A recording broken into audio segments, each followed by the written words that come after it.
নমস্কার বন্ধুরা, Swapna kitchen family ব্লগে তোমাদের সবাইকে স্বাগত জানাই। বন্ধুরা, তোমরা কেমন আছো? আশা করি তোমরা ভালো আছো। আমিও খুব ভালো আছি। তো একদম সকাল থেকে ব্লগটা শুরু করলাম। কালকে বিয়েবাড়ি গিয়েছিলাম, তোমরা সকলেই দেখেছো। আর বিয়েবাড়ি থেকে এসে জামা কাপড়ের অবস্থা দেখো, একেবারে জামা কাপড়ের উপর জামা কাপড়। কি বলবো, কোথাও গেলে ঠিক এই রকমই হয়, জামা কাপড় কেচে কেচে না একেবারে কি বলবো, নিজেরই আর থাকে না, মনে হয় না যে কোথাও যাই। তো ওদিকে জামা কাপড় সমস্ত কাচা হয়ে গেছে। তারপরে সকালে আমার বাসি কাজ করা, চান করা সমস্ত কিছু করে জামা কাপড় শুকোতে দিয়ে এখন চলে এলাম বাগানে। তো বাগানে এসে ফুল তুললাম, আর ফুল তুলে তারপরে ঠাকুরকে সেবা দিয়ে দিলাম।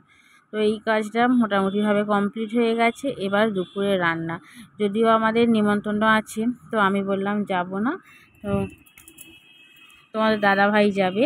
তো আমি রাত্রিবেলা একেবারেই যাব, আমি আর এখন যাব না। তো সেই জন্যই আমাদের জন্য অল্প করে রান্না করবার। মিঠাই দেখো বসে বসে চকলেট খাচ্ছি, বাচ্চারা তো এটা পেলে আর অন্য কিছুই চায় না। তো বন্ধুরা, তোমাদের সাথে কথা বলতে বলতে আমি এখানে রান্না চাপিয়ে দিয়েছি। আজকে কী রান্না করছি দেখতেই পাচ্ছ, সোয়াবিন রান্না করছি। বেশ অনেক দিন সোয়াবিন হয়নি। তো আজকে ওয়েদারটা একটু ভালো আছে, মনে হচ্ছে বিকেলের দিকে হয়তো বৃষ্টি হতেও পারে। আর এখানে ভাত বসিয়ে দিয়েছি, অল্প করে রান্না তো ওই জন্য আর কাঠের দিয়ে ধারে কাছেও যায়নি। তো রান্না করা আমার হয়ে গেছে। পাট শাক ভাজা করেছি, আর তার সাথে হয়েছে সোয়াবিন আলুর তরকারি। এই হচ্ছে আমাদের দুপুরের খাবার।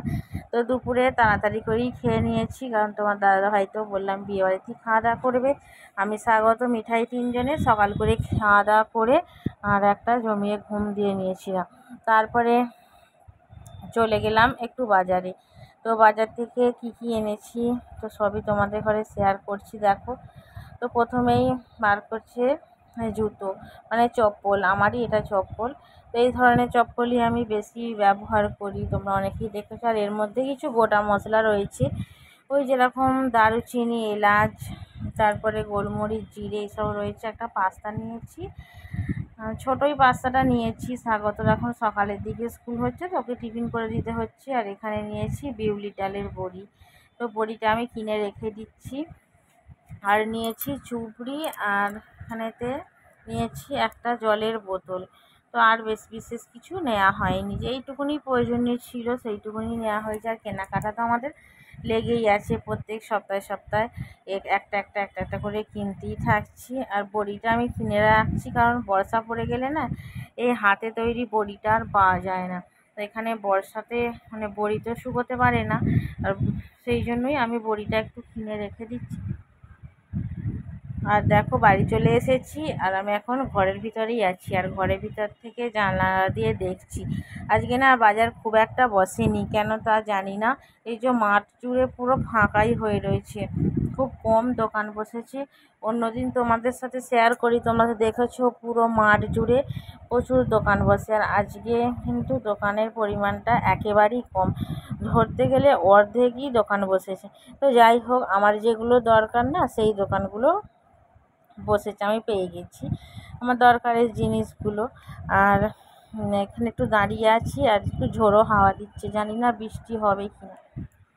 তারপরে দেখো একটু ওপরের ঘরে চলে এলাম। আর এই শাড়িটা পরেই তো কালকে বিয়েবাড়ি গিয়েছিলাম। আর একজন জানালায় উঠে বসে আছে, তোমরা নিশ্চয়ই চিনতে পারছো এটাকে। তো জানালা দিয়ে কি দেখছে দেখো, বাজারটা দেখছে। আর এখন অনেকটাই বেশ রাত্রি হয়ে গেছে, 9টা বাজে। বাজার সব গুছোচ্ছে এখন। মিঠাই জানালায় বসে আছে, আর আমি জামা কাপড়গুলো গুছিয়ে নেবো। এই শাড়িটাই তো কালকে পরে বিয়েবাড়ি গিয়েছিলাম, একটুখানি হাওয়ায় দিয়েছিলাম, তারপরে একটু গুছিয়ে নিলাম। আর একটু সেলাই করতে বসে যাচ্ছি, কারণ একটা জামা আছে সেটা একটু সেলাইটা খুলে গেছে।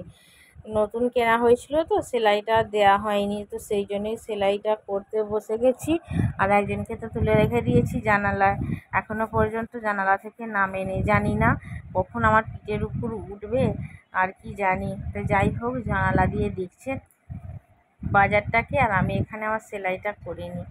আর যখন মানে ওর খেয়াল পড়বে, মেশিনের আওয়াজ হবে না, ঠিক তখনই নেমে আসবে। আর আমি এই শাড়িটা পরেই গিয়েছিলাম বাজারেতে, তো এসে আর শাড়িটাকে চেঞ্জ করা হয়নি। একবার ওপরে এলাম, দেখলাম যে ওপরের জানালাগুলো খোলা আছে কি না, কারণ বেশিরভাগ তো নিচে থাকা হয়, ওপরে কম ওঠা হয়। আর ঝোড়ো হাওয়া দিচ্ছে না, যদি ঝড় বৃষ্টি হয় তাহলে ওপরের ঘরে একেবারে জলে জল হয়ে যাবে, জানালা দিয়ে জল ঢুকে বিছানা পুরো ভিজে যাবে। সেই জন্যই আমি একবার দেখতে এলাম। আর এসে তো ভাবলাম একটুখানি সেলাই আছে সেটা করে নিই, তারপরে নিয়ে রাত্রিরে রান্না করব। তো মিঠাই কিন্তু এখনও আমার কাছে আসেনি, জানি না যে কখন নেমে আসবে। জানালাতেই বসে বসে এখন বাজার দিচ্ছে। ওই যে বন্ধুরা দেখো, কথা বলতে বলতেই ও উঠে পড়েছে আমার পিঠে। ওই যে আমি যে টুলটায় বসি না, ওই টুলটার দাঁড়িয়ে আমার গলাটা ধরে থাকবে, তাহলে আমি কি করে কাজ করবো বলো? ওই জ্বালাতেই না আমি করতে পারি না। ওই যে আমার কত হাসি পাচ্ছে। বন্ধুরা, ব্লগটা এখানেই শেষ করছি। প্রথম থেকে শেষ পর্যন্ত দেখার জন্য অসংখ্য ধন্যবাদ।